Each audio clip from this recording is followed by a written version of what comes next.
Géraldine à notre pause diversité du Coopératon. La diversité et l'inclusion est un axe central dans l'édition 2018 de notre compétition et c'est dans ce sens qu'on voulait prendre quelques minutes avec toi.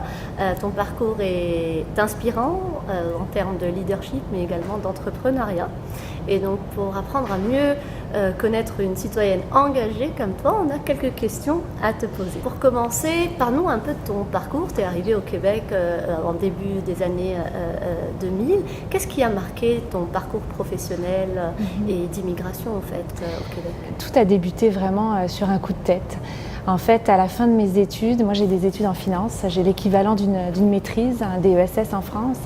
Et à la fin de mes études, en fait, je me disais, est-ce que je veux vraiment être une gestionnaire de portefeuille? Et en fait, je me suis dit non, je ne voulais pas. Donc, à partir de ce moment-là, je me suis dit, qu'est-ce que je fais? J'ai eu la possibilité de travailler à Paris au sein d'une agence de presse spécialisée en économie et finance.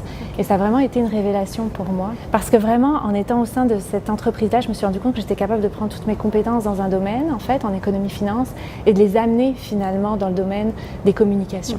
Et là, j'ai adoré, en fait, ce que j'ai fait. Mais le problème, c'est que j'avais commencé à faire mes papiers pour venir au Québec. À la fin de mes études, je ne savais pas quoi faire, donc je me suis dit, OK, je vais commencer à faire mes papiers. Et un jour, mon visa est arrivé par la poste. Je me suis dit, mais OK, qu'est-ce que je fais? Est-ce que je pars au Québec? Est-ce que je reste ici? Donc j'avoue, c'est un gros dilemme.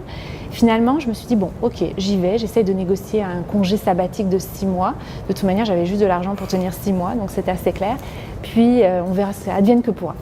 Donc, je suis partie comme ça, en fait. Et c'est comme ça que je suis arrivée au Québec. On avait de l'argent pour 6 mois, 5 valises.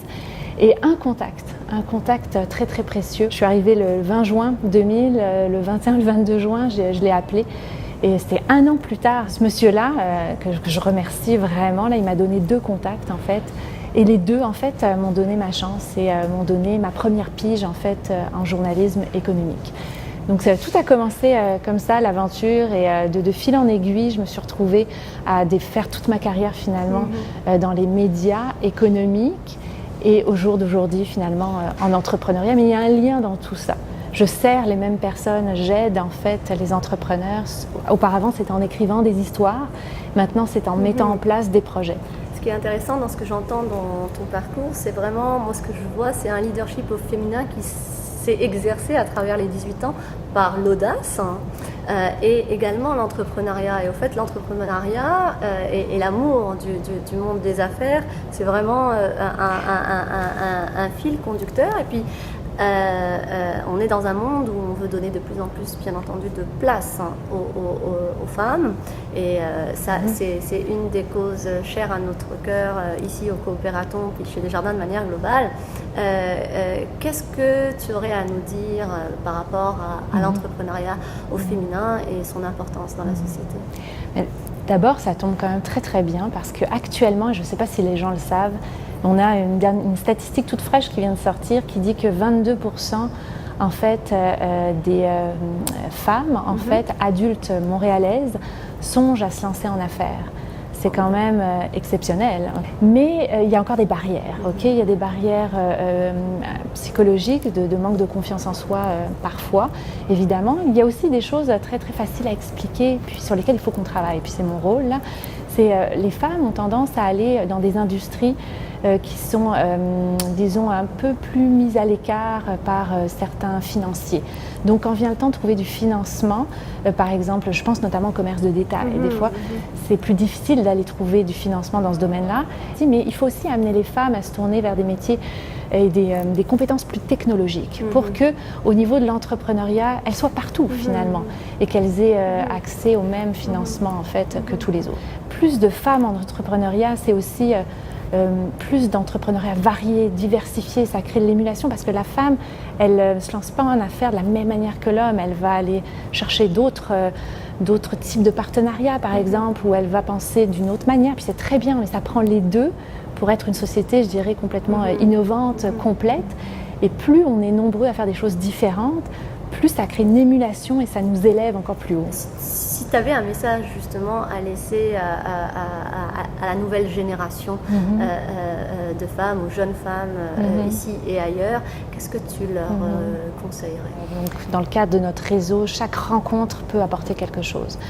Moi, j'invite les femmes à être très ouvertes à tout ce qui se passe et à aller tirer le meilleur de toutes les rencontres qu'elles peuvent avoir.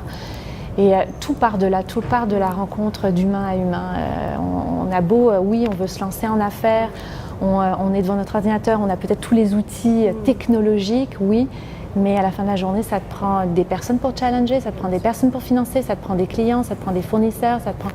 Donc il faut nourrir ce contact-là. Et il faut reconnaître que des fois, on peut avoir certaines faiblesses dans l'art de négocier, dans certaines disciplines. Donc il faut aller se former. Et, on a sur le territoire de Montréal, mais partout au Québec aussi, beaucoup d'outils pour cela. Donc, Formidable. Si tu avais un rêve pour les femmes de Montréal, ce serait quoi? oh wow, ça c'est une belle question. Ouais. Moi j'aimerais ça que l'entrepreneuriat, ça soit un entrepreneuriat, oui, féminin, mais un entrepreneuriat à impact social également. Ça tombe bien, hein, on est dans le cadre du coopératon, mais de plus en plus, et on sent qu'il y a une vague actuellement d'entrepreneurs qui veulent, oui, faire de l'argent, puis oui, il faut faire de l'argent là, pour le développement économique, mais qui en même temps veulent résoudre un problème de société. Et mon rêve là, c'est que les femmes là soient vraiment autour de la table autant que les hommes là. Il faut qu'elles soient à ce rendez-vous là. Excellent. Merci infiniment. Merci à vous. Merci.